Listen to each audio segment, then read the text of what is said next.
this, which would be 2 years ago now, Disney presented their physically based rendering for their movies, and also for they do some games, and so they liked what they saw from there, and they just built on top of that stuff. So the first thing is the shading model. They talk about the diffuse, and this is our very familiar Lambert diffuse. And then there's like a fancier one, that more accurately represents diffuse surfaces, called Burley. But can you tell the difference? One of them is a lot more expensive than the other, and so they just said there's not much. It's not worth the extra expense at this point. Maybe when video cards have cycles to burn, we can start using those other ones. But it's so subtle that we can just use the cheapest one. And so they focus on the specular. That's the harder one. That's the one that almost everybody focuses on. And this should all be familiar from the other two presentations. That's exactly the same from all the different presentations. And this is the basic microfacet model for the BRDF. Just to review, the D is the normal distribution function. That's like how wide, the shape of your specular highlight. The F is the Fresnel reflectance, and that's your specular color, and then at the different angles it goes towards white. The G is the geometry term, and if you group that with the N dot L and the N dot V, that's the visibility function, and that kind of models the shadowing and the masking of your microgeometry. And so the one that most people use is the one on the right called Blin Fong, but they said that leads to really sharp, like focused highlights with a steep fall off on the sides. And they didn't really like the way that one looked, and so they used a different one called Trowbridge Reitz, which has more of a longer tail, like more of a gradual fall off. They said they felt that one looked better, and so that's the model that they used.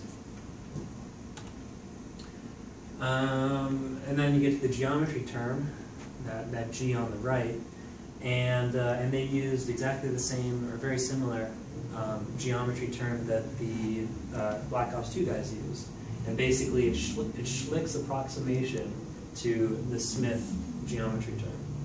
And if you go back to the Black Ops 2, it's pretty much the same choice that they made. The only difference is that they had to figure out, or they had this formula mapped to roughness. So the big difference between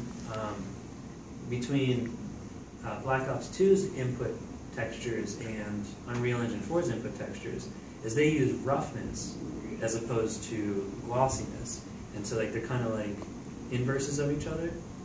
And they felt like roughness was a more, it just made more sense.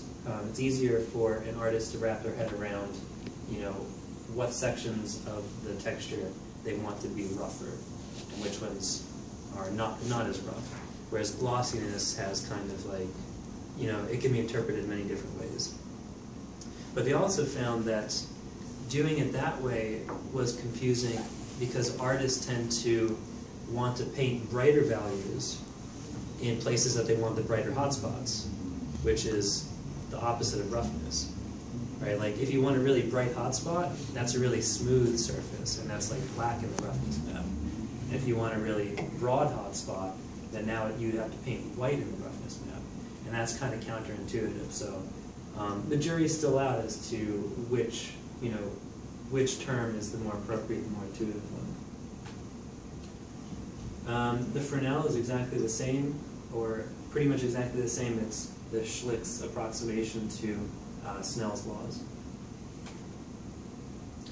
So point-based lighting is really easy to do, but image-based lighting is where, is the hard one to get right. And they did pretty much the same thing that the Black Ops 2 guys did as well. They tried to come up with a way to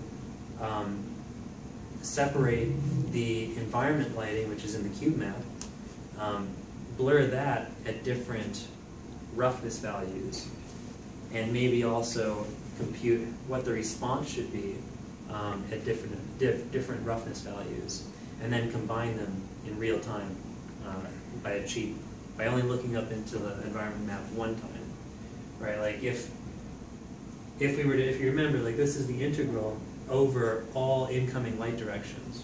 In order to calculate the correct amount of lighting that's coming off of the surface, you have to look at all incoming light directions, which is too expensive to look at half of all the cube map pixels.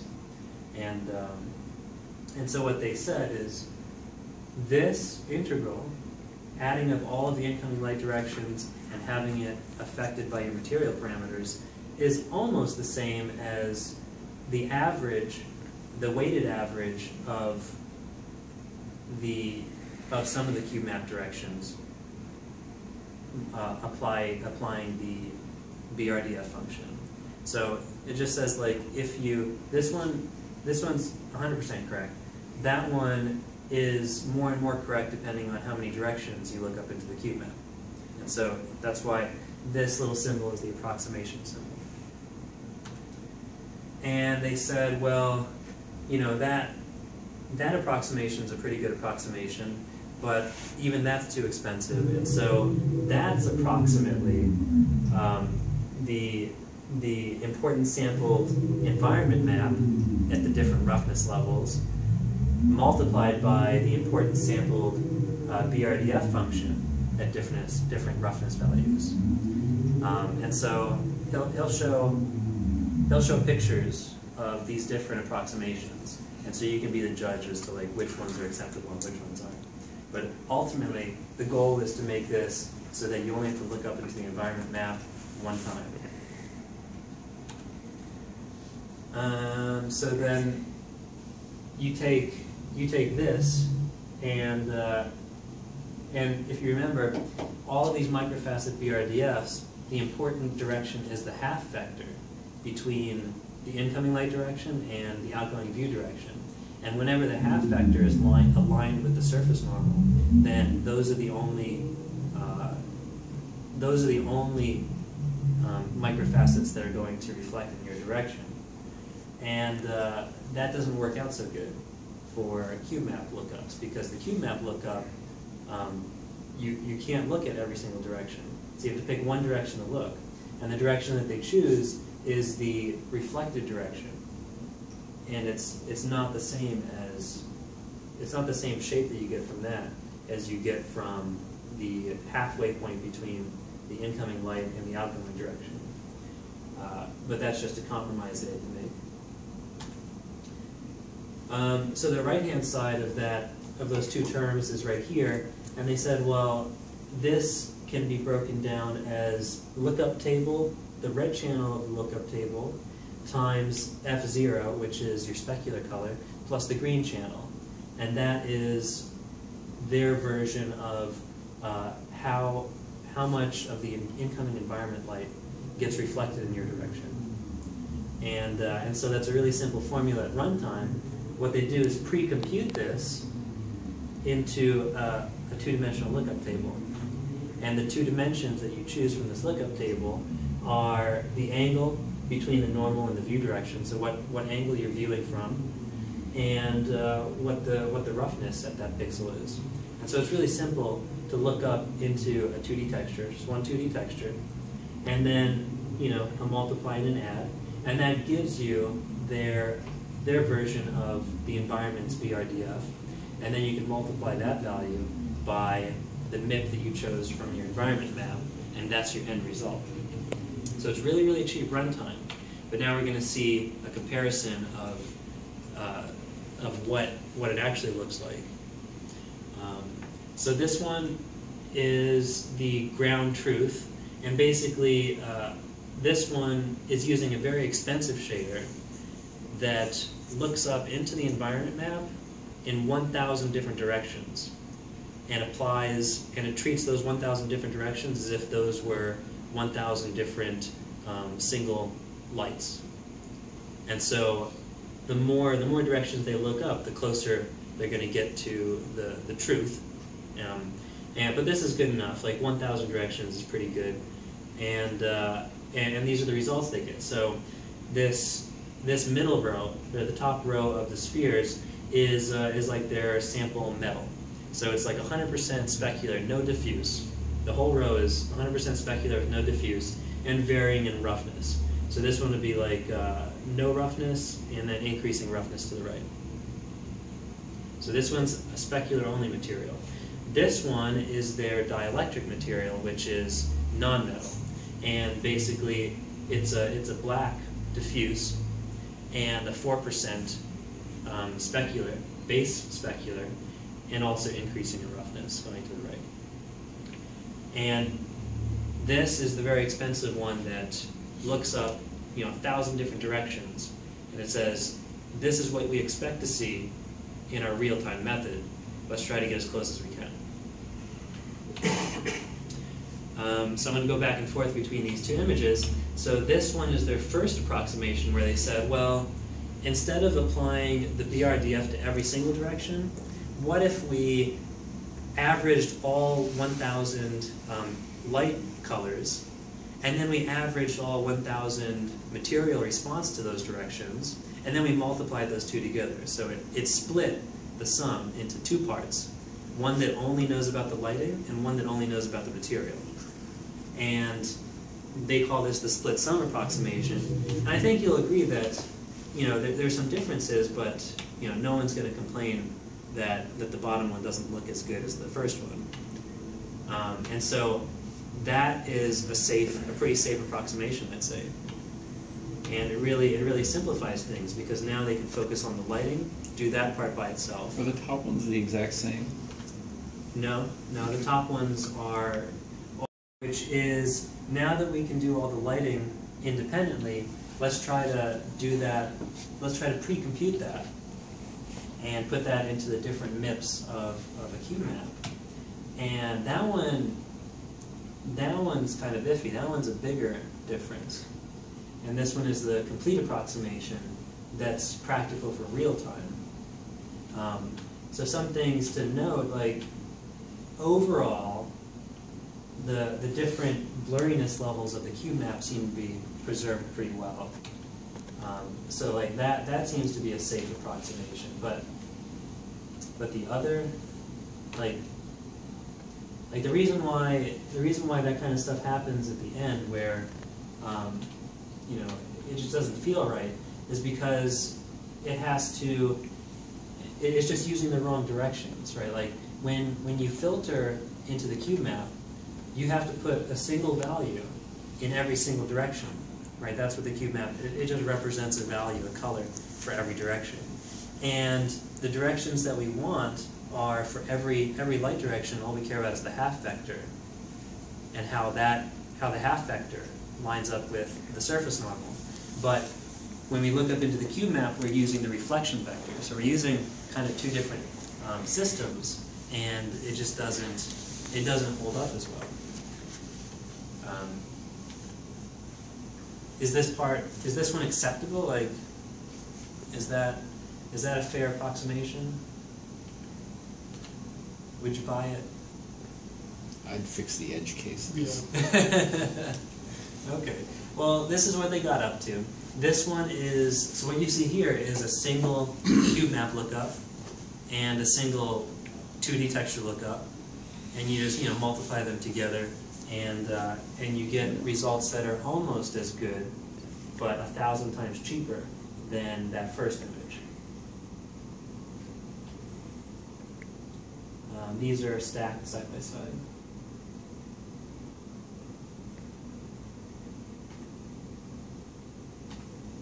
So the material model, meaning the input textures that the artists paint, are in this format, where they decided to have a single base color,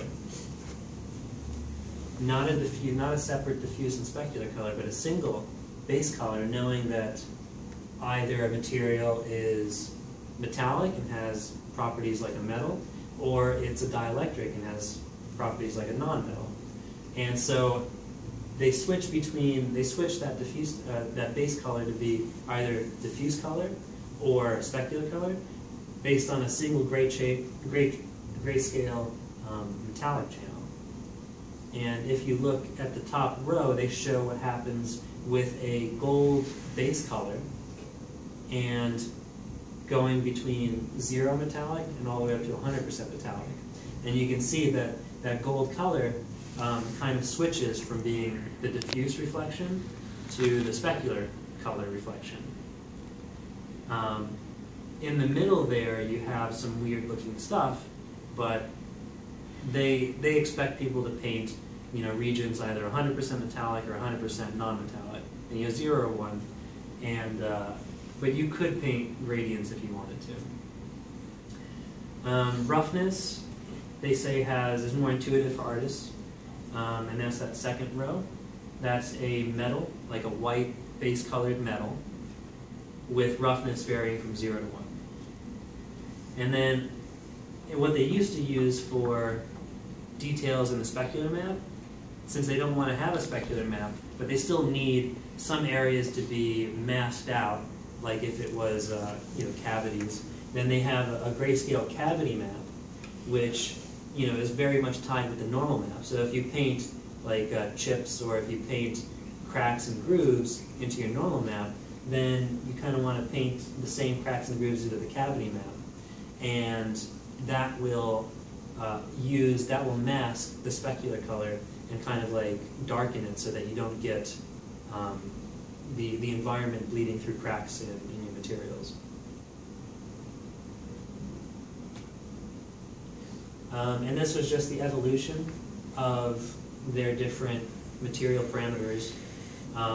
With the Samaritan demo, which came out, I guess, 3 years ago, they were using the diffuse color and a separate specular color and specular power. Now, those are the inputs. They're not showing normal map, but obviously normal map is another input. And then with the infiltrator demo, they switched to a single base color, and then how much metallic it has, and then you can tint the specular, kind of like mask out different regions that just didn't work very well, and then a roughness map for the glossy, kind of like their glossiness. And they've dropped the specular and switched to a cavity. That's just, that's the evolution of their stuff. They introduced a really nice thing, what's the program that also does this? The material layering program? Oh, are you talking Substance? Substance, yeah. So there's there's a product out there called Substance Designer, right? Yeah.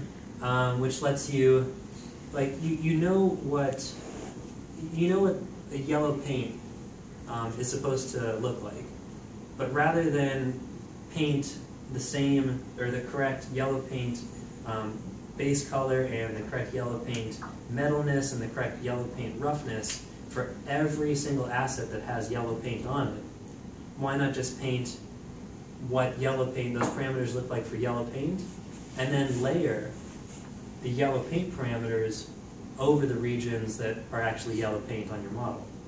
And so that's what they've been switching to, where you have your model, which just has a bunch of different masks, and then you can pick what material is actually in each region of your asset. And that material can be really high res. It can be, because it can tile, it can be at a different frequency than the mask unwrap. So let's just say you have a unique unwrap, and you paint that these regions here need to be the rust. So you paint a little rust mask. So you lay down your base texture, which would be the yellow paint material, and then you mask in the rust material over top of that, based off of the unique mask that you made for that asset. And if you switch the two materials, you can get like a whole bunch of different results. So all of these are using the exact same mask texture, but with a different base material and a different layer material. And they all look pretty good. The way that they let the artist set it up is they have a material node in their shader editor, which you drag in from your asset library, and it's this one says hydraulic material layer, hydraulic metal. So that's just the material attributes for hydraulic metal. You can specify a texture scaling, which is just a single, like, is this scale 10 times the unwrap or 100 times the unwrap? So you can get like really good detail because now you can use tiling textures. And you blend that with the rust, and you use the green channel of some mask texture, and this one would probably be a unique unwrap for the model. And it just blends those two, one over the top of the other, and passes that through to the output material parameters.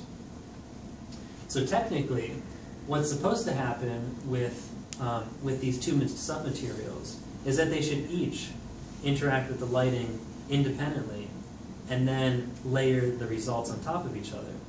But that's too expensive, and so what they do is they layer the attributes, they blend the attributes together. They blend the base color together, they blend the metalness and the roughness all together, and then they light that final new material attribute. And it holds up pretty well. Because they chose parameters that were nicely blendable. And here's an in-game, a real-time result, and that's that's pretty nice. So to break this down, the unwrap for this helmet has a unique normal map. So there's only one normal map. It also has a unique cavity map because that's tied with the normal map. The only things that are different in each of these regions, it also has a unique blend mask for each of these different submaterials. But then the mask, allows that submaterial's base color and metalness and roughness. Those are the only things that base color, that material had to define. It lets those things blend with these things and blend with these things and blend with those things. So each of them is really easy to set up, and it's just a tiling, attribute, as if you just had like a really long version of that piece of material. And you can tell that, like, where have you ever seen that kind of fidelity in a real-time game where you get that close, and it lights really well, and it just looks that good.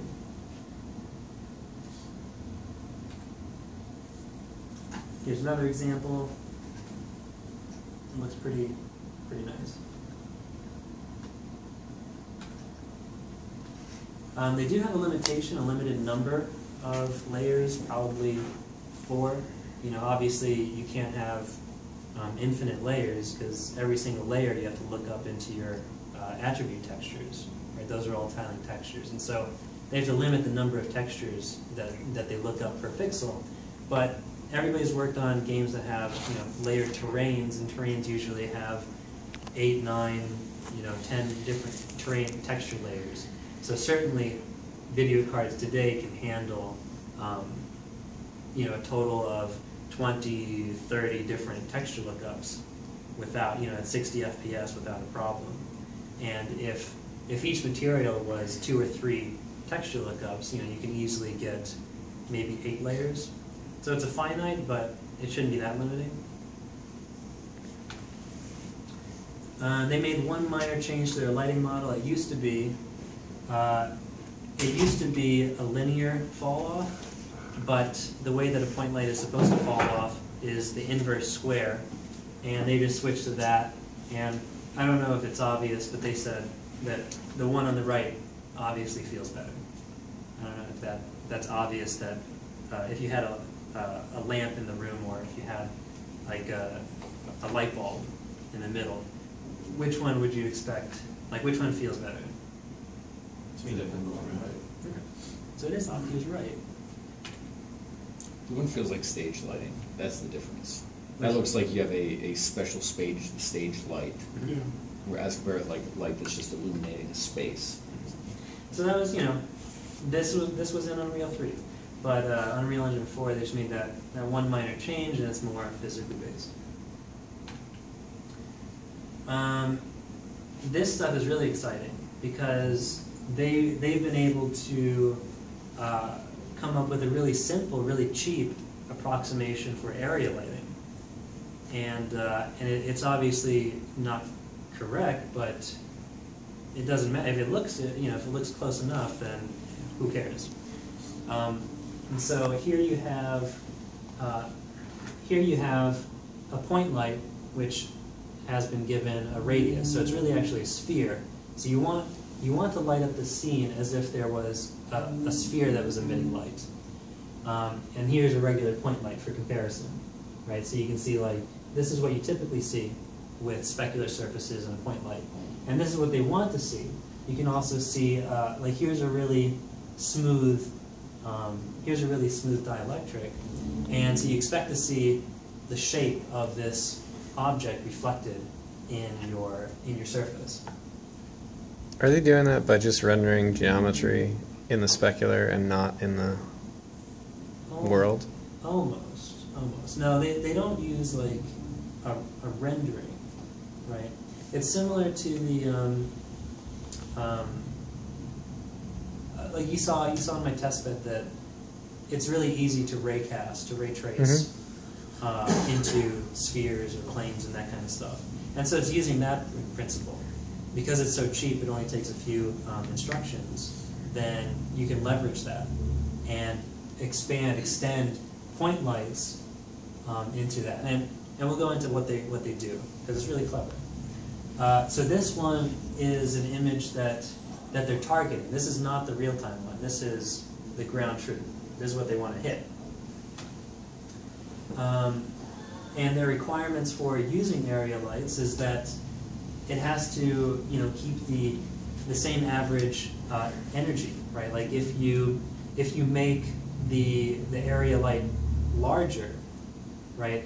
Like when you're laying out these lights in the scene, maybe you put a light in an area and you change the intensity and you like the way that it's lighting up the scene at that brightness.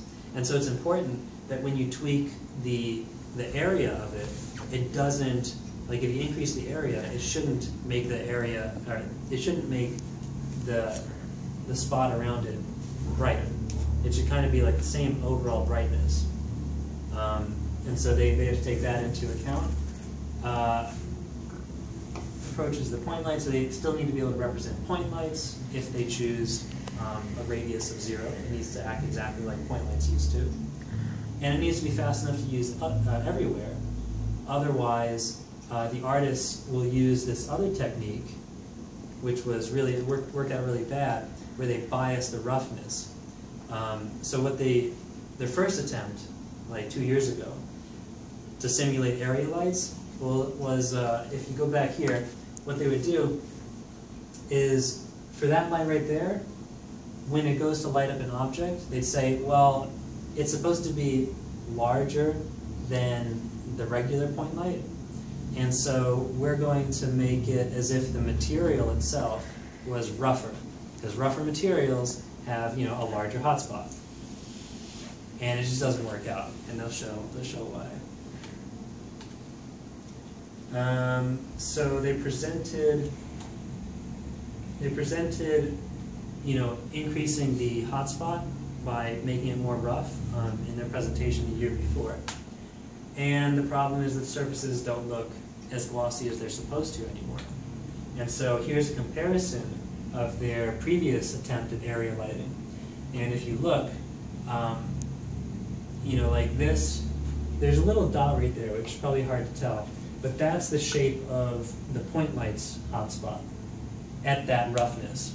And so what they did was make, for this light, when this light went to light that object, they made it seem like that ball was rougher than it's supposed to be. And the rougher ball made the hotspot, much wider. Sounds like it should work. But then look at the correct like gold object in the background in this image, and then look at the gold object in the background here. This one looks like it's just not as rough. I mean, it looks like it's rougher. And this one looks like a really smooth surface being lit by, an area that's slightly larger than the point. And so, you can take a look at those images, and it doesn't hold up. I mean, it was a good attempt, but it doesn't hold up. So does this only work for point lights or like self-illuminating? It doesn't. Fluorescent bulbs where it's long. Well, it works for anything that they can create a model for. And we'll see what they did for the point light case, which they want to represent a sphere lighting up an area, and see how we can apply that to other things. You can also see in the water reflection what their goal is. Right. Yeah. Like with a really smooth surface, you'd expect to see a perfect mirror reflection of the light source shape. And you're just not getting that. And so their trick is, well, what if we just pick one point on this imaginary sphere and light the surface as if the light was coming from that one point? Because we know how to light things from point lights. So how do we extend, the formulas we know for point lights to area lights? And so they chose they approximate the most important point on that sphere as being the closest to the direction that they're looking. So here's a little diagram. Here's the view. It's bouncing off of the surface in that direction. And so that's the reflection vector. And they just say, find the point to this imaginary sphere that's closest to that reflection vector. And that's that point with the little star right there. And then light the surface as if the light was coming from that point.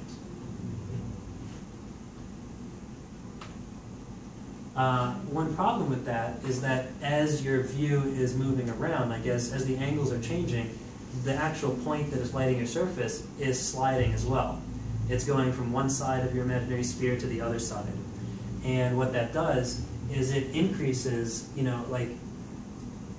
since it tracks along your reflection direction, then that's going to be a bright hot spot for the width or the shape of your sphere.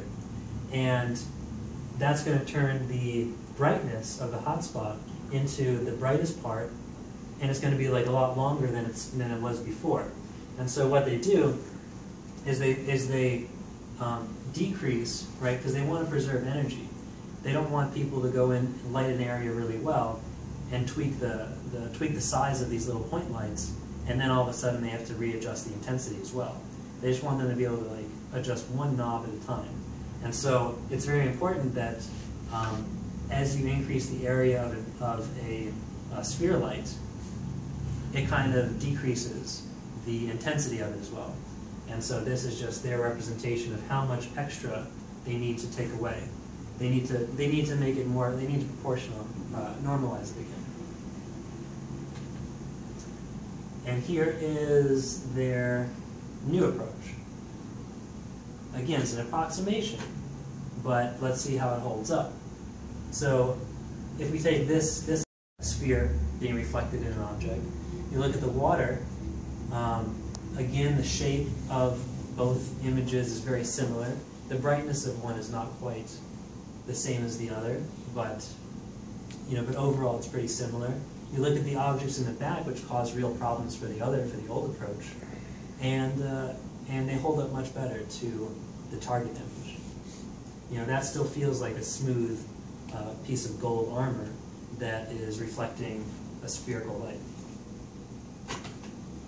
And so now they extend it. They're like, well, that worked out pretty well. Can we extend it to any other shapes?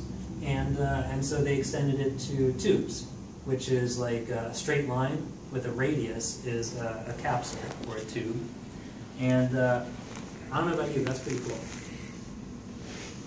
You can see the reflection in the water. Kind of looks like a fluorescent tube light. It works with the diffuse lighting, kind of is like elongated. You can see in the rounded objects, you can really start to break down the effect and see what's going on. But I think it holds up pretty well. Like each of those looks like, and you can tell that they're different roughnesses as well. So certainly preserving that part. That's pretty cool. That's all pretty cool. And what they do, the tricks they did for this, is they said, well, let's apply the same trick where we have a line and it has a radius, and we have a reflection vector. So there are formulas that tell you the closest point, the vector comes to a line, and so now they have that point, which is like the light source's position is moving along the line. And then they take that point and they combine that with the sphere area light. So they say, well, what if we had a sphere light that was centered at this new point? And that gives it the radius part of it. So they kind of like, mix the line, find the closest point in the line, and then treat that as if it was a sphere light. And they get these results. Works pretty well for me. And that's it. The course notes have a lot of cool stuff that we can copy, like how to do the importance sampling from environment maps, where you want to know, how your formula or how your image should look if you had infinite resources looking up all directions into this environment, having each and every direction active rate. So it's certainly not real time, but it's good enough for preview purposes. And then that becomes your target. How can we make this, how can we achieve this target in real time? They also give the area light formulas, which we could steal, and a lot of other stuff. So they've been very generous. I don't know why they do it. And that's about it.